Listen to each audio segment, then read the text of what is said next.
শিবের মতো বর পেতে কি শিবরাত্রির প্রচলন, নাকি তার পেছনে অন্য কোনো রহস্য? শিবরাত্রি কখন পড়েছে, চার প্রহরে আমরা কিভাবে জল ঢালবো, সমস্ত বিস্তারিত জানুন শিবরাত্রি সম্পর্কে এই ভিডিওতে। ভিডিও থাম্বনেল দেখে বুঝতেই পারছেন আজকে শিবরাত্রি সম্পর্কে বিস্তারিত জানবেন এই ভিডিওর মাধ্যমে। আপনারা যারা শিবরাত্রি করছেন অবশ্যই ভিডিওটা দেখবেন এবং সকলের সাথে শেয়ার করবেন তথ্যমূলক ভিডিওটি। আর আশা করি আপনারা সবাই কুশলে আছেন, আপনারা ভালো থাকুন এটাই কামনা করি। সামনেই উৎসব আসছে আবার, আপনারা সুস্থ থাকলে ভালো করে পুজো পাঠ করতে পারবেন, ভগবানের আশীর্বাদও পাবেন। আর বলবো, আজকে যদি এই চ্যানেলে নতুন হয়ে থাকেন অবশ্যই চ্যানেলটা সাবস্ক্রিপশন করে পাশে থাকবেন। লাইক কমেন্ট শেয়ার করতে কিন্তু একদম ভুলবেন না। আর অল বাটনে প্রেস করে রাখবেন, তাহলে এই ধরনের ভিডিও দিলেই আপনারা তৎক্ষণাৎ পেয়ে যাবেন। আসুন বন্ধুরা, আমরা এবার মূল বিষয়ে প্রবেশ করি। মহাশিবরাত্রি হলো হিন্দু ধর্মের অন্যতম পবিত্র এবং তাৎপর্যপূর্ণ একটি উৎসব। ভোলেনাথ শিবের আরাধনা নিবেদিত এই বিশেষ রাতকে শৈব সম্প্রদায়ের মানুষেরা বছরের সবথেকে গুরুত্বপূর্ণ তিথি হিসাবে মানেন। এমনটা বিশ্বাস করা হয় যে এই মহারাত্রিতে ভগবান শিব তার ভক্তদের প্রতি বিশেষ কৃপা বর্ষণ করেন এবং আত্মিক উন্নতির পথ খুলে দেন। হিন্দু ধর্মের বিশ্বাস অনুযায়ী মহাশিবরাত্রি হলো এই রাত যখন ভগবান শিব তার তাণ্ডব নৃত্যের মাধ্যমে সৃষ্টি, স্থিতি এবং সংহারের চক্রকে প্রকাশ করেছিলেন। পুরাণ অনুসারে কিন্তু এই দিনটি বিশেষভাবে গুরুত্ব আছে। এই দিনটি শিব এবং পার্বতীর পবিত্র বিবাহ তিথি হিসাবে ধরা হয়। এই মিলন পুরুষ এবং প্রকৃতি, চেতনা এবং শক্তির ভারসাম্যের প্রতীক। তাই মহাশিবরাত্রি শুধু এক ধর্মীয় উৎসব নয়, এটি আত্মজাগরণ এবং সংযমের এক অনন্য উৎসব বলা যায়। আর এই শিবরাত্রি সাধারণত ত্রয়োদশী তিথিতে শুরু হয়। এই দিনে ভক্তরা একবার আহার গ্রহণ করে পরের দিন শিবরাত্রির উপবাসে প্রবেশ করেন। সকালে স্নান সেরে শুদ্ধ চিত্তে ব্রত সংকল্প করতে হয় এবং সারাদিন উপবাস এবং শিব নাম স্মরণ করা হয়। অনেকেই এই দিনে ফলাহার করেন, আবার অনেকে নির্জল উপবাসও করেন। যেরকমভাবে মানুষের চায় মানুষ সেভাবেই করতে পারেন। সাধারণভাবে অনেকেই মনে করেন শিবরাত্রি মানেই কুমারী মেয়েদের শিবের মতন আদর্শ বর পাওয়ার ব্রত। এই শিবের মতন বর পাবি, শিব পুজো কর। তার পেছনে কী রহস্য একটু আপনাদেরকে বলি। শাস্ত্রের গভীরে গেলে দেখা যায় এর তাৎপর্য আরও গভীর। মহাদেব হলেন পরম পুরুষ বা মহাজাগতিক মননশীলতার প্রতীক, আর মা পার্বতী হলেন প্রকৃতি বা আদিশক্তির রূপ। এই দুইয়ের মিলনেই সৃষ্টির পূর্ণতা। তাই এই দিন কেবল নারীই নয়, পুরুষদের কাছেও সমান গুরুত্বপূর্ণ। নারীরা যেমন সুখ, দাম্পত্য এবং শিবের মতন শান্ত গম্ভীর জীবনসঙ্গী প্রার্থনা করেন, সেই হিসাবে পুজো করেন, পুরুষরাও তেমনি মহাশক্তির কামনা করেন এবং জীবনের মোক্ষ অর্জনেও উপাসনা করেন। শিবরাত্রি নারী পুরুষ উভয়ের ক্ষেত্রেই ভীষণ গুরুত্বপূর্ণ পালন করাটা। আর সেই জন্যেই হিন্দু ধর্মের সকল ব্রতের মধ্যে শ্রেষ্ঠ বলে মানা হয় এই মহাশিবরাত্রিকে। ফাল্গুন মাসের কৃষ্ণপক্ষের চতুর্দশী তিথিতে পালিত হয় এই পবিত্র দিনটি, যেটি দেবাদিদেব মহাদেব এবং দেবী পার্বতীর বিবাহ তিথি হিসাবে পরিচিত সকলের মধ্যে। শাস্ত্রমতে এই তিথিতে শিব আরাধনা করলে অজ্ঞতা, অন্ধকার দূর হয়, পূরণ হয় মনের সমস্ত বাসনা।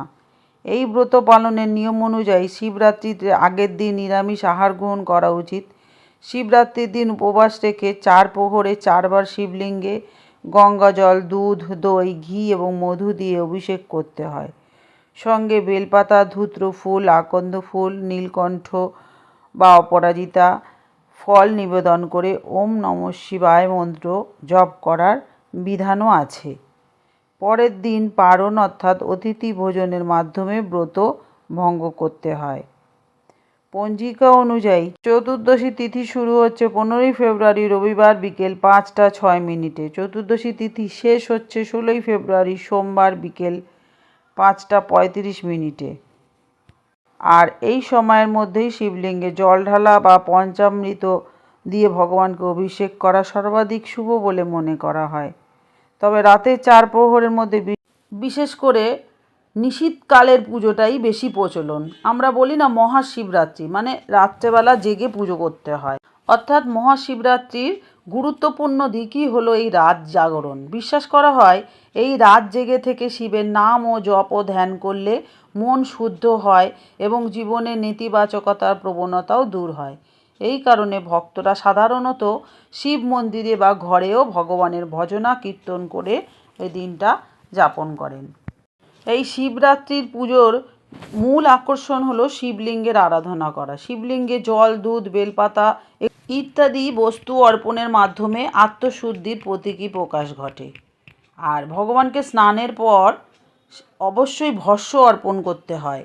যদি পারেন দেখবেন দশকর্মার দোকান থেকে ভস্য কিনে ভগবানকে অর্পণ করবেন, যেটা ত্যাগ এবং বৈরাগ্যের প্রতীক। আর ফল নিবেদন করা হয় কামনা পূরণের জন্য এবং দীর্ঘায়ুর আশীর্বাদও প্রার্থনা করা হয় ফল অর্পণের মাধ্যমে। আর আমরা যে ধূপ দ্বীপ জ্বালাই ভগবানের সামনে, তার মাধ্যমে সংসারে সমৃদ্ধি এবং জ্ঞানের আলো কামনা করা হয়। আর এই উৎসবের আধ্যাত্মিক দিক কিন্তু অত্যন্ত গভীর। শিবরাত্রি মানুষকে অহিংসা, সত্যবাদিতা, ক্ষমাশীলতা এবং দানশীলতার মতো গুণগুলি তার মধ্যে অনুপ্রাণিত হয়।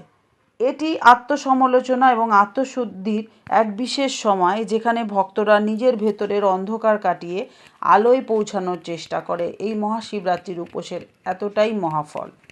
আর একটা কথা আপনাদের বলার আছে, যেটা হচ্ছে আপনারা পুজো করবেন, বেলপাতা, দুধ, গঙ্গাজল সবটা দেবেন। একটু আপনারা এগুলো অর্পণের নিয়মটা জানুন। সেটা হচ্ছে শিবলিঙ্গে স্নান করানোর জন্য মূলত গঙ্গাজল বা গঙ্গাজল মিশ্রিত যে শুদ্ধ জল আর কি, সেটা দিয়েও পুজো করেন অনেকেই। দুধ, মধু, দই, ঘি এসব দিয়েও ভগবানকে অভিষেক করেন, এটা আমরা অনেকে জানি। এবার বেলপাতা যে অর্পণ করবেন সেটার নিয়মটা একটু আপনাদেরকে বলে দিই। শিব পুজোয় যে 3টে বেলপাতা লাগে, ত্রিদল সেটাকে বলে। তবে মনে রাখবেন, বেলপাতার প্রতিটি নিচে থাকা যে বৃন্ত বা বোটা আছে, শক্ত বোটা অবশ্যই ভেঙে বাদ দেবেন।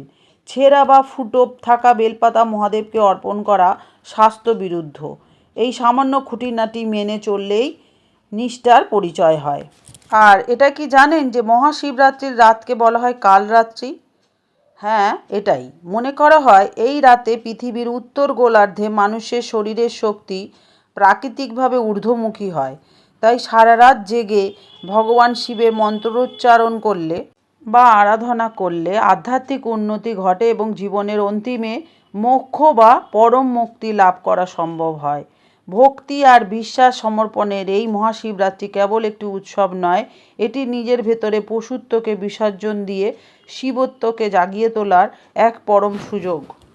আশা করি ভিডিওটা আপনাদের সবার ভালো লেগেছে।